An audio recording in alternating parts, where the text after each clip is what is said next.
In a London laboratory, a researcher cut into a Viking sword. The blade was 1,000 years old, and it carried a name, Ulfberht, inlaid in iron letters. Then the microscope results came back, and they made no sense. This was crucible steel, clean and hard, with carbon near 1%. Europe was never supposed to have steel like that, not in the Viking Age, and not for another 800 years. And it gets stranger. About 170 of these swords survive, all signed with the same name. Most of them are fakes, medieval knockoffs of a luxury brand, and some of them were death traps. Counterfeits are a $500 billion problem today. This scheme ran 1,000 years ago, and the product was a sword. Tonight we run the investigation. The iron they pulled out of swamps, the blades they wove like rope, the lab results, and the question under all of it. What did these smiths know that we forgot? 1,000 years before that laboratory, the man who actually made such a blade worked in a turf-roofed smithy that any modern machinist would call a disaster. No thermometer, no steel supplier, no written chemistry, because chemistry did not exist.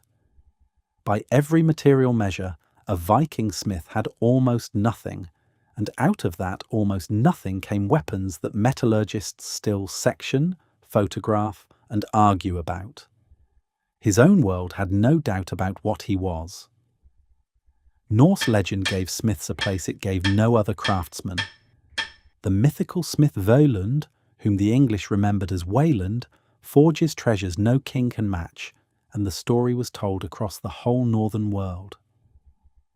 Real smiths were buried with their hammers and tongs laid beside them, grave goods otherwise reserved for warriors and their weapons.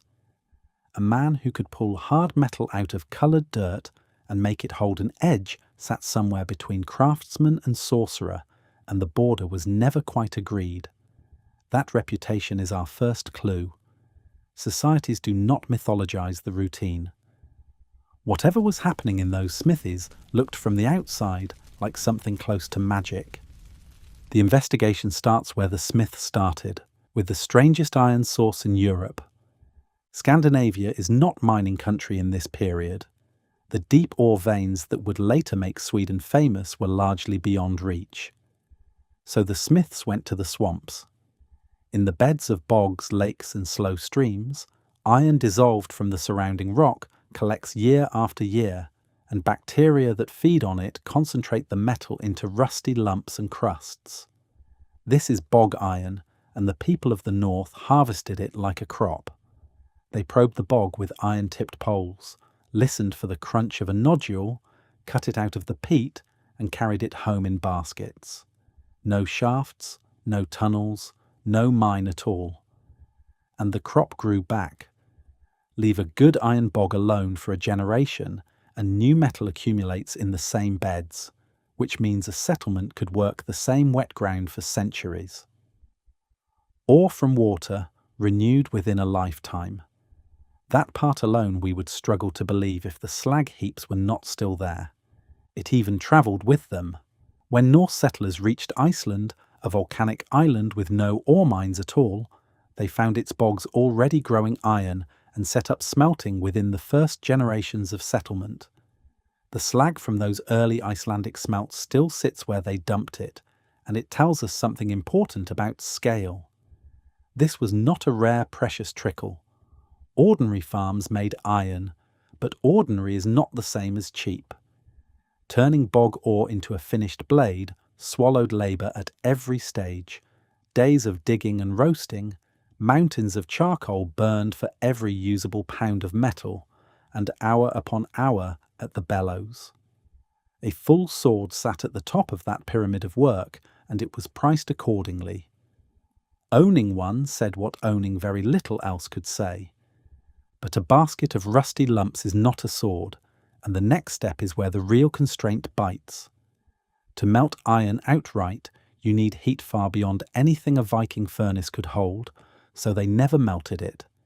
Instead they built bloomeries, chest-high shafts of clay, packed with charcoal and roasted ore, fed by hand-pumped bellows for hour after hour. Inside, the ore never becomes liquid. It softens, sheds some of its stone as dripping slag, and slumps into a spongy, glowing mass at the bottom of the furnace. Break the furnace open and you pull out the bloom, a lump that is part iron, part steel, part trapped slag, all tangled together. Hours of smelting, and what comes out looks like a meteorite. A smelt was a vigil, not a chore. The furnace had to be fed and pumped continuously, its colour watched through the tuyere hole, its slag tapped at the right moments, and a single stretch of neglect could chill the charge and waste the whole day's ore and fuel. Experimental archaeologists who run reconstructed bloomeries describe the same rhythm the old sites imply. Teams working in shifts through the night, reading the fire by its sound and the colour of its glow, adjusting by feel because there is nothing else to adjust by. Even success only delivers a beginning. The fresh bloom must be reheated and hammered again and again to squeeze the glassy slag out of its pores and weld the sponge into solid, workable metal, and every reheating burns more charcoal and more daylight. That lump, consolidated at last, is the entire national steel industry of the Viking North. Every axe, every plough fitting, every anchor, every blade begins as one of these. And now the investigation reaches its first real answer, because look at what that bloom demands. It is not a uniform material. One fist-size piece might be soft, bendable iron. The piece beside it might be hard, brittle, carbon-rich steel. Nothing on the outside tells you which is which, and the concept that actually separates them, carbon content, would not be identified by science for another 8 centuries. The smith could not know the why, so he mastered the what. He broke the bloom apart and sorted it piece by piece, by the feel under the hammer, by how a fragment bent or snapped, by the look of its fractured grain, by the bite of a file, by the sound off the anvil. Modern smiths who recreate this work confirm what the old objects imply. A trained hand really can sort iron from steel this way, reliably, all day. The Viking smith was running a materials laboratory with no instruments except his own senses, and his classifications, checked today with electron microscopes, hold up. He could go further than sorting. When the bloom offered too little hard metal, the smith made his own by packing iron in charcoal and holding it in the fire until the surface drank in carbon and became steel skin deep, a trick we now call case hardening, practiced centuries before anyone could have said what carbon was. Quench a worked edge in water, and it became glassy hard but brittle. Temper it gently back over the fire, and it traded a little hardness for toughness. Every one of those effects is a precise chemical event, and the smith commanded all of them purely as behaviour, the way a baker commands fermentation without a microbiology degree. Knowledge does not need its own explanation to be real. That is the second answer in the file, and it matters again at the very end. Which raises the question the whole blade hangs on. If your steel arrives in scraps, some soft, some hard, none of it big enough for a sword, how do you build a weapon a man bets his life on? The answer is the part that looks like sorcery and is actually engineering. The smith stacked his sorted scraps into small bars, welded them in the fire, drew them out, and twisted them like rope. Rods of soft iron and hard steel, wound around each other, forge welded into one piece, folded and welded again. Grind and polish the finished surface and the buried twist surface as writhing herringbone patterns down the blade, which is why we call it pattern welding. The old poets saw serpents moving in that steel, and blades in the sagas carry names as if they were people, handed down, stolen, and sung about like members of the family. But the beauty is a side effect. What the smith has really built is a composite. A tough, springy iron core that bends instead of snapping, wrapped and edged with hard steel that takes a killing edge. Two materials, each covering the other's fatal weakness, exactly the logic of fiberglass and carbon fiber layups 1,000 years early. The weakness of his materials forced him into a construction more sophisticated than any single metal he could make. Count the cost of one such blade, and the pattern earns a second meaning. Dozens of separate welds, any one of which could hide a flaw. Days of forging on top of the weeks of smelting behind the metal.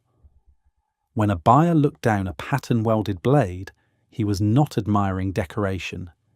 He was reading a construction diagram, proof on the surface that the core of his sword was woven, not merely beaten flat. The pattern was a warranty you could see. Keep that thought, because in a few minutes it is going to turn on the people who trusted it. The case seemed closed then. Brilliant handling of bad ingredients, that was the Viking secret. Then a metallurgist named Alan Williams started cutting into the Ulfberht swords, and the result should not have existed. The case blew open.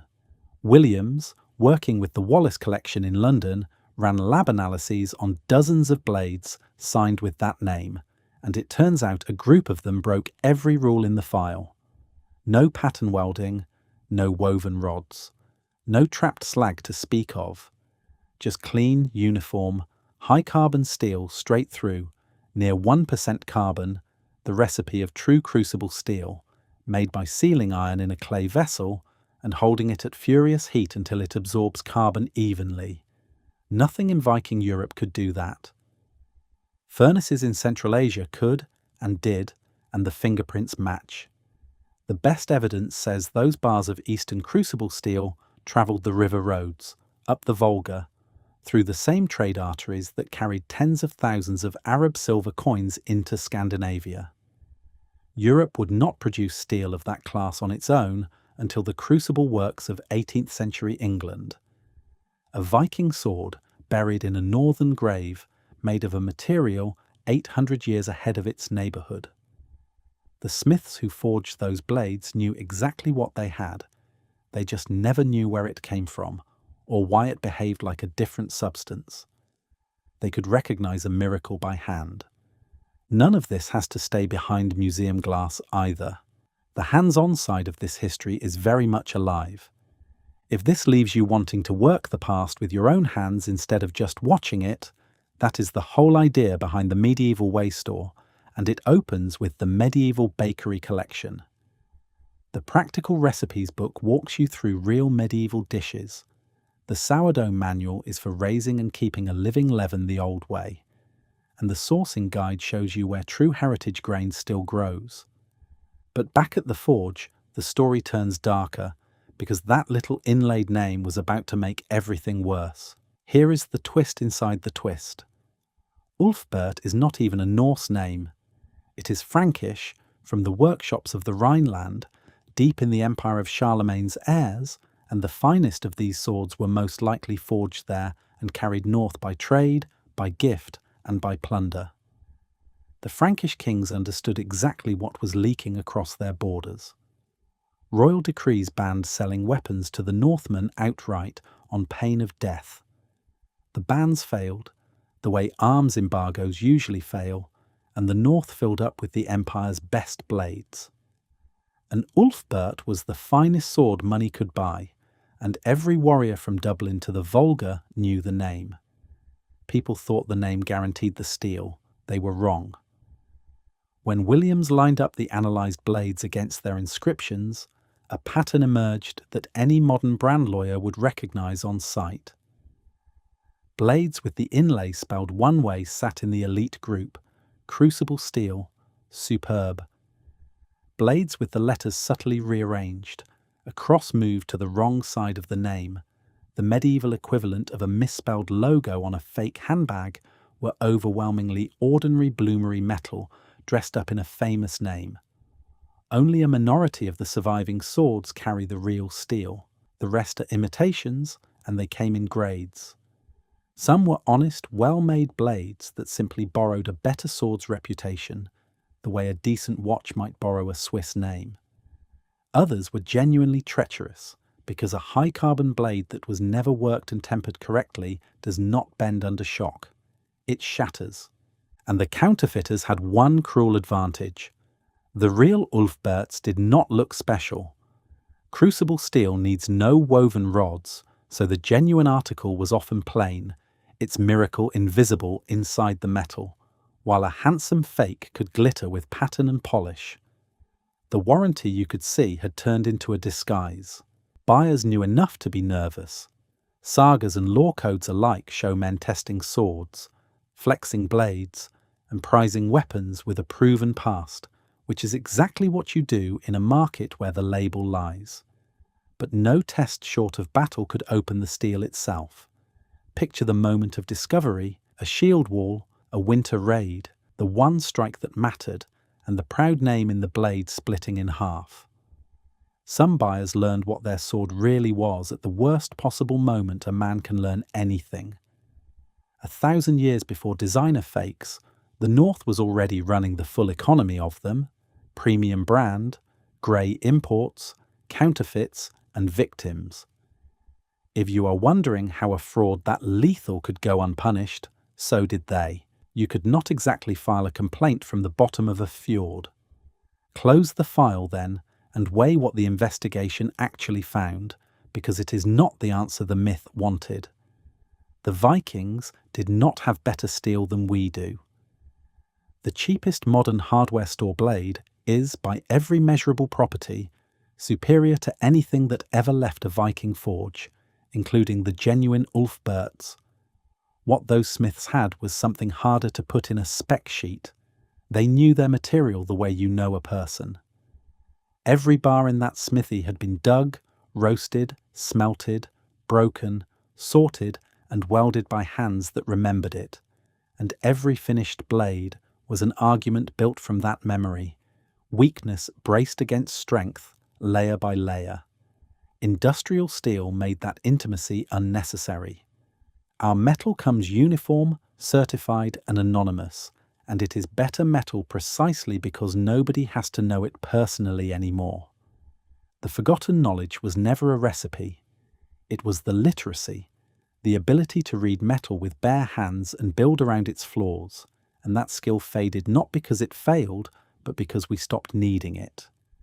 Remember the baker commanding fermentation without a degree. That is what a bloomery smith was doing with iron, and when certified steel arrived, that whole edition of human skill went quietly out of print. What the modern world kept tellingly is the pattern. Knife makers still weld and twist steels into swirling billets and sell the result as Damascus, and buyers still pay hundreds of dollars of premium for those ghostly lines in blades whose performance comes entirely from the modern alloys inside. The look of the old knowledge outlived the knowledge itself, which may be the most honest monument it could have. We kept the serpent in the steel, we just forgot what it was for. It has not vanished entirely, though.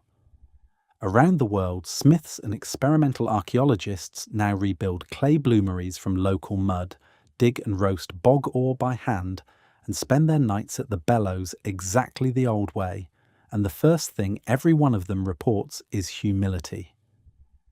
Half the reconstructed smelts fail.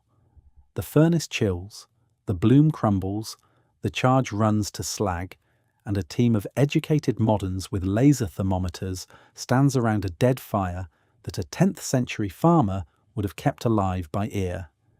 Then with practice, it starts working, and something older wakes up. Veterans of these smelts say the sorting skill returns to a patient hand within weeks, that you begin to hear the difference between iron and steel off the anvil, just as the objects always implied. Courses exist. Smelting festivals exist. The literacy is learnable today by anyone willing to give their hands the hours, because it was never locked in Viking blood. It was locked in practice, and practice is the one thing any century can afford. So picture the scene the whole investigation keeps circling back to. Somewhere in the 10th century, a smith stands at his bench with a strange heavy bar from the east. He has no chemistry, no certificate, No idea that a laboratory in London will one day slice his work under an electron beam. He turns the bar over twice, feels its weight, taps it, listens. And he knows, with complete confidence, that this is the best metal he will ever touch. He is right. The knowing is the part we forgot. We dig up the skills history quietly dropped. Subscribe for more. Which landed hardest? The swamp iron, the woven blades, or the counterfeit racket? Stay curious.